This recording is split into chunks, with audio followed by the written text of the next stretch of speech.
I don't know if you have watched any of the new show called Lego Masters. It's on TV now. But my family has. We've enjoyed it. There was one particular episode that what the object of Lego Masters is they're each couple of people are given a challenge that they have to do, and each of them, there are 2 people per team, and whoever doesn't win the challenge ends up kind of getting kicked out of the competition. So there was one that we were watching in particular where the object was to build a city scene. And it was a very grand city scene. And so there's a couple engineers that participate in this. And as engineers, you can imagine how they were thinking. And they decided, hey, part of our city scene, in order to win the competition, what we'll do is we'll just build the biggest tower. And so they set out to do that, and they really did. It was big, it was beautiful, it had lots of windows in it, and it was amazing. And inside of each structure was a scene, and different things were going on throughout this entire really large skyscraper that they had built. It was wonderful, and pretty obvious that they probably would have won the competition that particular week. If not, certainly would not have been removed from it. But what happened was, now they're given a time limit, there's a particular time limit that they have to accomplish this, and parameters, so they know to work within those parameters, and they know what they have, and they know what they need to be doing within that, and how much time they have to do it. But just before the time is up, they're to take their creation and roll it into the area where everybody has their creations together for the judges to judge. Well, as they were rolling that into there, they ran into, the rolling cart hit a Lego that was on the floor, and the tower toppled over completely. It was just a crazy dramatic scene, and you could see the frustrations in one of the gentlemen. He left the room and he went away and he was crying, really so upset that he was crying. It was just devastating for him what had occurred. Well, when they rolled it in and the judges talked about it, they told him something that nobody knew was coming. Not even the viewers knew was coming. There was actually a whole nother segment afterwards that each of the builders would be participating in.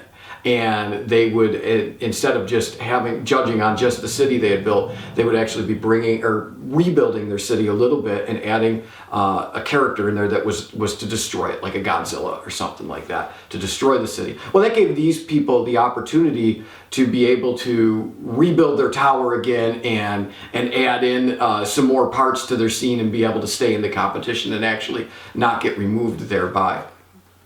But you can imagine how life goes sometimes like that. We live in this life where we have these parameters and we know what's going on and we know our time frame and we know what's happening and we've been doing the things the way we've been doing them, and we've gotten pretty good at doing them that way, and it's comfortable because we know what to expect and what's happening. And then life sometimes gives us that Lego on the floor that our rolling cart hits, and everything just tumbles over, and there's a lot of things that can cause that in life. The death of a loved one, really a house fire. We just heard from somebody today out of the area that had things like that can come into our life, and something like what we're going through right now, the coronavirus pandemic, and how different that has made everybody's world right now, and we look at that sometimes as the crash of our tower, and we don't know what to do with it. And here's a reality I think we should think about.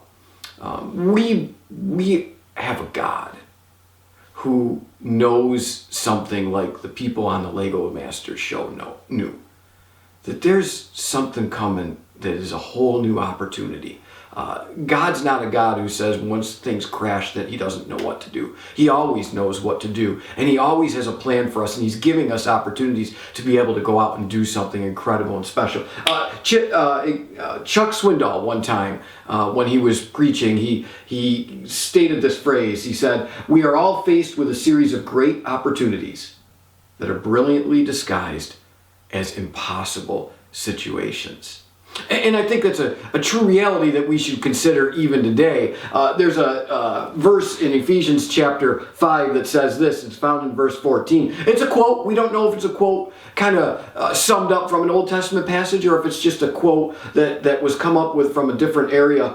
But this is what it says in chapter 5, verse 14. "Wake up, sleeper, rise from the dead, and Christ will shine on you."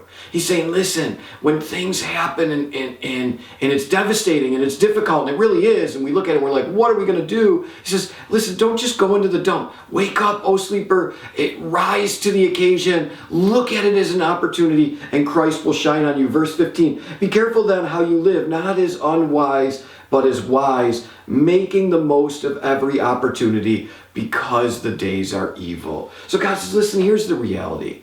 You're going to have the Lego on the floor that trips your cart and causes your tower to come over. But God says, I can turn it into an incredible opportunity. We're in the midst of that right now. We're for a lot of us, and for really good reason, not to make trite of it, but our towers have tipped over. And God says, listen, take it as an opportunity. God says, I can do great things for you amongst that. And we're looking at you as believers in God and part of the body of Christ to say, hey, there's a lot going on, and it can be devastating. Some maybe for others than for you, and maybe not. But God says, I can turn it into great opportunities to be able to do incredible things. So look at what's going on as an opportunity, maybe to be able to do some new things, different things. One thing we encourage you to do, there's people at church. You could grab your church directory, take a look at it. There's people in our church that might be lonely, stuck at home and can't get out. Maybe they have a lot of kids at home and they just need some social contact. And you can do that by just picking up your phone. I encourage you to do that. Use it as an opportunity. Call someone today or tomorrow and just talk to them, check on them, encourage them. And I think that's a great way that we can use even what's happening today as an opportunity to grow the body of Christ and strengthen the body of Christ. I hope you'll do that. And we're going to do some more of these videos. So we'll see you real soon and continue to just encourage each other. God bless.